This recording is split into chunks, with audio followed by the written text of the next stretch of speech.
Wonderful that you accepted to talk about the longue durée, the long duration. I know that, of course, duration and repetition is a very important aspect of your work.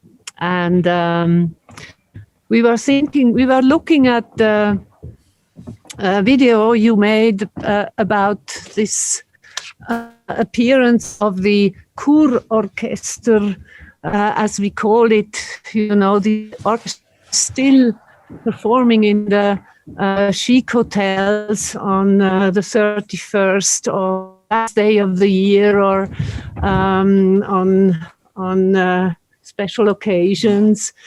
And yes, it is wonderful. Video, sorrow conquers happiness. And it lasts, I think that one version lasts even 12 hours, where you repeat the same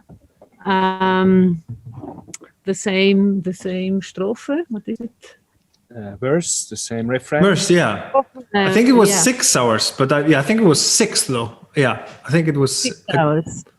When I did it in Moscow, I think I did it for 6, maybe 12. I can't remember. I think in the long duration, it doesn't really matter. It doesn't matter. You just hours. Time becomes like dough. The more excessive, the more generous, I think. Yeah. In perception. So, yes, I know also you started in 2000 with a performance with your mother. It's called Me and Your Mother, and she accepts to spit at your face in a repetitive mood, and it is an amazing work, because it's so challenging our emotions about and ideas about son and mother, or mother and son, and what does it mean that the mother spits at the face of a son, and at the same time we know she's an actress and you are an artist, so there is a detachment also, and it's like mirroring back to us, and very, very interesting, beautiful, challenging work. And I know that you repeat it every 5 years. Is it still going on? Yeah, we last did it now in January last year, so 2020. So it was 1 year ago we did the last version. Wow. And so how did it develop? How did it develop in the time? It, like, the piece doesn't develop. We just get older, and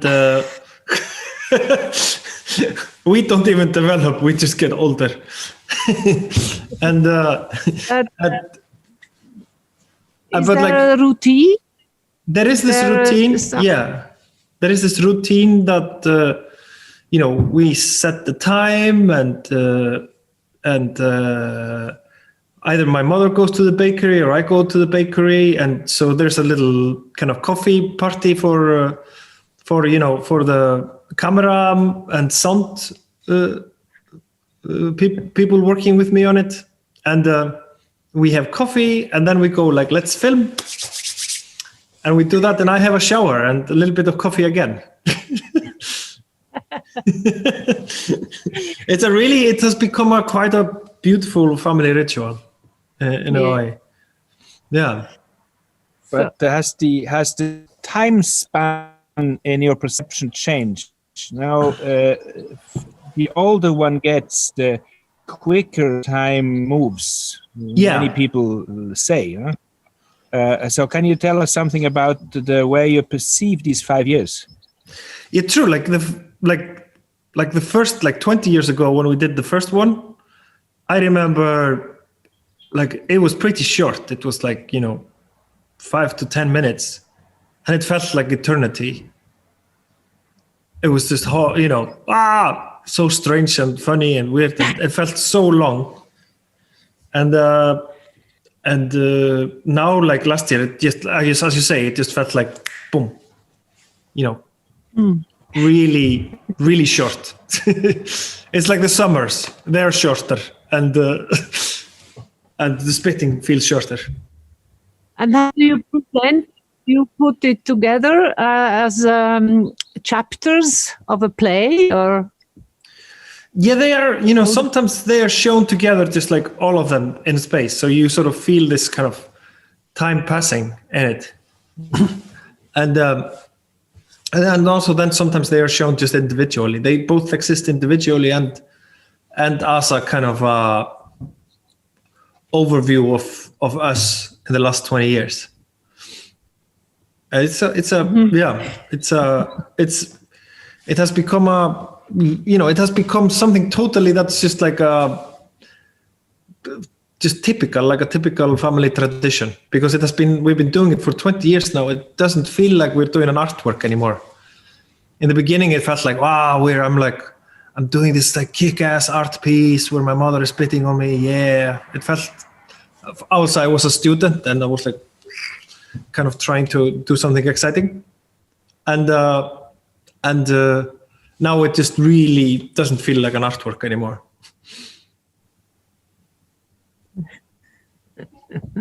So it's an act of love, but it looks like the opposite. It's a beautiful, paradoxical image you create. Yeah, and I always think that it also kind of comes to the idea of the image of the classical image of mother and child, which is such a beautiful, intimate image always, and in paintings and statues and all over. And I also find it interesting that this soothing, beautiful image is also like a really kind of manifestation of patriarchal power. So like that lovely image is actually violent in a way. Yeah. It's like how things are always loaded with opposites. It constantly enchants me. Yeah.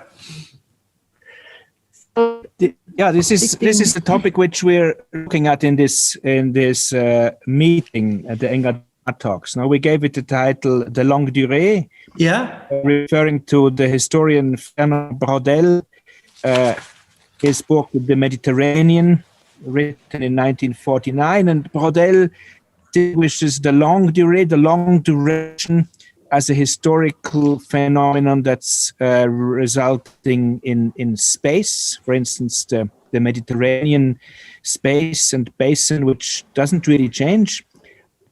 Opposing is to the short time. He writes he's a prisoner of war during the Second War. So, of course, this connection between the event and the long time is something very essential for him. Now, what we find exciting in your work is also this tension between the long duration, several hours, and the eruption of the moment. And the age of the mother and the child, for instance.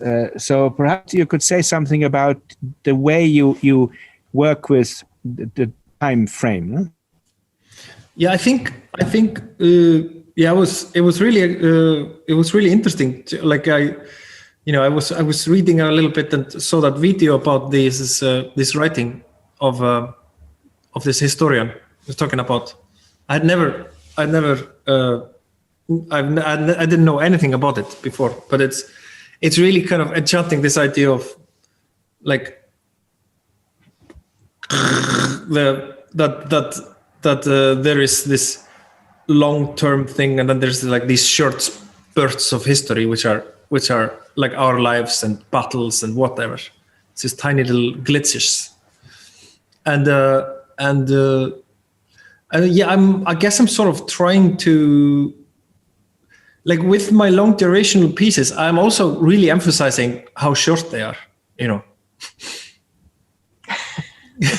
You do like like the heroic act of doing a performance for 6 hours or 12 hours. It's just like the heroic act of working in the grocery store for 6 hours. It's just it's just what we do. It's like it's really short time, but it's interesting how long it feels. Now I'm working on a 12-hour long video, and it's like, it's been quite a feat that like the editors have been doing of like editing it. It's like digging a big ditch. But so the number 12, you say 12 hours, 6 hour. Why is this important to you? It's just, I think it's just the composition, like the aesthetics of the circular clock. So whole ring and the half a ring. I really like those. It's just like I think it's very kind of formalistic. It's just trying to, like, with my durational performance, like the durational performances, you just have to find some kind of a form to say it's some hours, and these are kind of the natural forms for it to go into, like half a day and a day, or what, it's like it's sort of a, it doesn't really matter. It's just it's sort of the obvious. I always like to go for the obvious.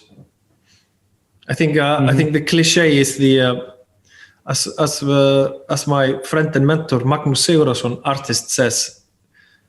He said he once made a piece of himself naked with a finger up his butt and a cigar, and it's called "The Cliche is the Ultimate Expression." I just like that piece just like opened up how interesting the cliche is. Like, wow, the cliche is so crazy interesting. Yeah. Of course, Iceland is also partially cliche, especially if you're not in Iceland. For everybody else, try to set up a little bit of an Icelandic backdrop for you, because we're in Tretjak Gallery, and we thought we should simulate Iceland in Swat. Yeah, that's very good. And of course, I'm a great fan of volcanoes and Iceland. I've never been there, but I really long to see Iceland because it's kind of the mecca of volcano lovers. Yeah. So can you say something about the role of volcanoes in your imagination and in your work? Yeah? I mean, the role of volcanoes for me, it's it's sort of like family. It's just is there. There is always a volcano erupting every few years, and it disturbs life a little bit. It's nothing like, we haven't, in my lifespan, we're always having volcanoes, but there's no like huge disaster. Thank God, not yet. But we're always just like sort of. But when you live on this island, you're just like, you're always kind of ready for a volcano. And we have me and my wife Ingeborg, we decided to sort of buy an abandoned farm, which is conveniently situated between like 4 of the most kind of active volcanoes on Earth.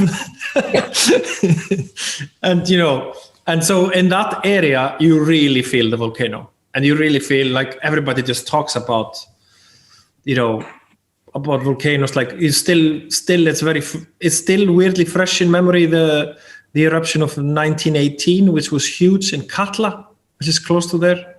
Mm-hmm. And of course, like, like on the farm, like everything was still full of dust from Eyjafjallajökull, which you remember erupted and reminded us of how short the story of air travel was when that happened. Yes. Yeah. It's like, okay, yeah, shit, we can't travel. And but also in that area there is very close by is a Laki, which is a volcano that erupted in 1783 to 1784, and this is one of the biggest eruptions in human history, and it's like it's just strange. Like a part of our land is that lava field from that volcano, and it's kind of you still feel that presence of this volcanic eruption, that it killed one-fourth of the population in Iceland. Wow. And like millions of people all over the world, the toxic fumes. And it's like Benjamin Franklin writes about the toxic fumes, how they were in America, and they are described in Europe, like ships couldn't go out of harbor. There was like this kind of orange hue over everything. And, it's just there in the neighborhood. And, there are theories, this caused so much failure in crops, and, year after year after it, so that it could have been a factor in the French Revolution. So it's kind of interesting to have this there, kind of in our proximity, this volcano that just changed the world, that kind of created the modern world with the French Revolution and whatnot. And I always love it. Like people in the area never talk about it as the eruption. It's always called the fire. So like, oh yeah, this field was here before the fire and after the fire. And people still say before fire, after fire. That's nice. In Indonesia, there's the mountain and there's the fire mountain. Oh yeah.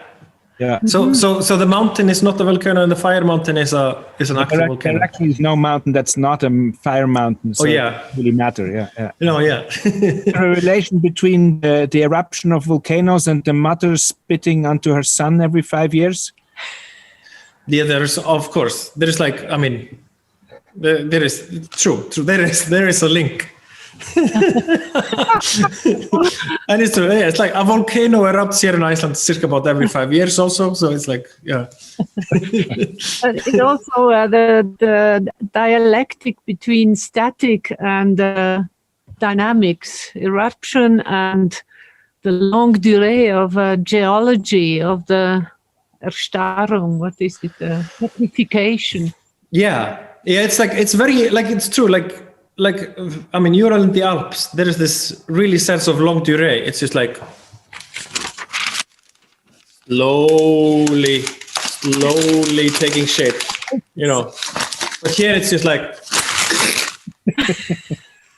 like eruptions happen really fast. And I in the autumn I work as a shepherd up in the Highlands, and we go and shepherd one crater, which was like created in, I think, around 900, and it's just huge, and just one day it just opened and just split the earth apart, and you still feel the shock of that moment, like when you're there, like 1,000 years later, looking like looking for ships.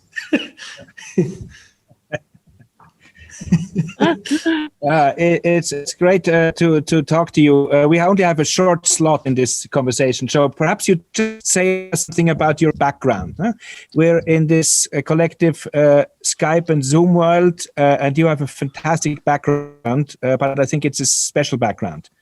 Yeah, this is it's a replica of the Tretyakov Gallery in Moscow. Like, and it's a replica of the Tretyakov Gallery in Moscow, how it looked in 1913, when this guy called Balashov attacked this Ilya Repin painting here behind me. He attacked it with a knife, and just was screaming like, "Too much blood! Too much blood!"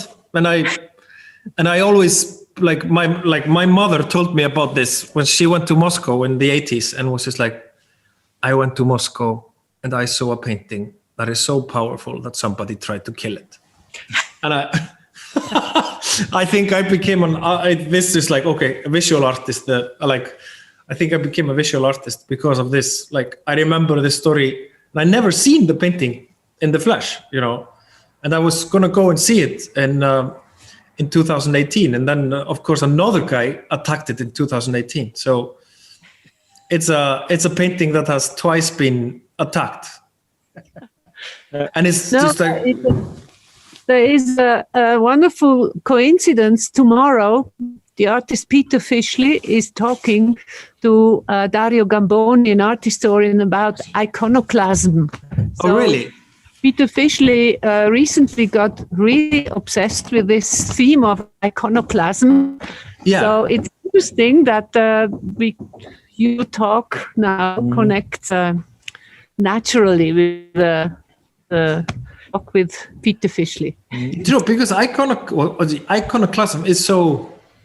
It's always so interesting. It's like, I mean, we've been witnessing it now this year, like reminded how political art always is and like should be. And or is. It's just like we attack art when we need the world to change. I mean, art is the most powerful thing in the world. Of course, we attack it. and then this is an interesting painting because it's sort of like the kind of the Russian national painting, apart from Malevich Black Square, and it has been twice attacked by nationalists, which is interesting. Last question from my side: how does the plague affect your perception of time? Is time moving quicker or slower for you? It is moving slower, much slower, and then I think having worked on some durational performances makes you really like kind of, it makes one really weirdly ready for this. It's like, okay, I'm just like now in this performance art mindset, and that has made it, pretty smooth. But also, like, I mean, here in Iceland, it has been it has actually been until now under control. So it has not been that dramatic, actually. Mm-hmm. Mm-hmm. Will your change? Change? Will my art change? Yeah, probably. Yeah, I think I have changed, and then probably my art will change, hopefully. Mm-hmm. So we could maybe about Bliss, your most recent piece, which will be streamed and shown in New York, and I think in a couple of days. And it's a remake again, or a repetition of what you have already presented when was it? In 2011, I think. Yeah, it's for Performa. Yeah, it was a piece done for Performa in 2011, where it's sort of just the last scene from the Marriage of Figaro, from 1786, from the period of the Lucky eruption. And I just always totally love this part of the Marriage of Figaro. It's just this ridiculously gorgeous music. It's kind of, and where everybody's forgiving and asking for forgiveness, but also weirdly there's like all these kind of subtle not subtle, there's like all this violence in it, and I wanted to film it, so we filmed it again in Los Angeles last year, and now I'm premiering it as a film. And how many people were involved, and how long does it last, just for statistics? Yeah, it was like, we were about 23 people on stage, and then the orchestra. And for 12 hours together in it,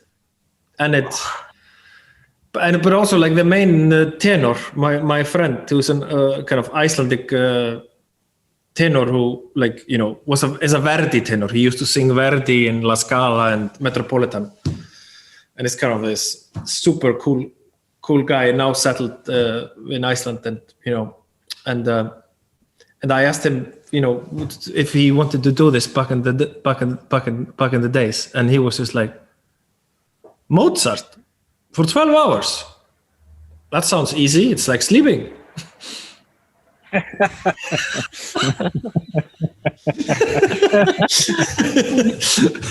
so and weirdly performing it felt like sleeping. It's like you're sort of energized after it. You're just kind of bathed in this glorious music for 12 hours and just like, And now we invite you to watch a 6-minute excerpt of a 12-hour performance called Bliss, which is also an act of extreme repetition. Repeated for 12 hours is a 3-minute final aria from Mozart's Figaro's Wedding. Our 2 excerpts already show an incipient dissolution. The singers drink water on stage, and you know that the drinking is not being played. Even sitting down is suddenly quite elementary, yes, existential. The tenor and the orchestra watch them and watch the words coming up. Pardono, pardono, it's a key word. The singer begging for forgiveness.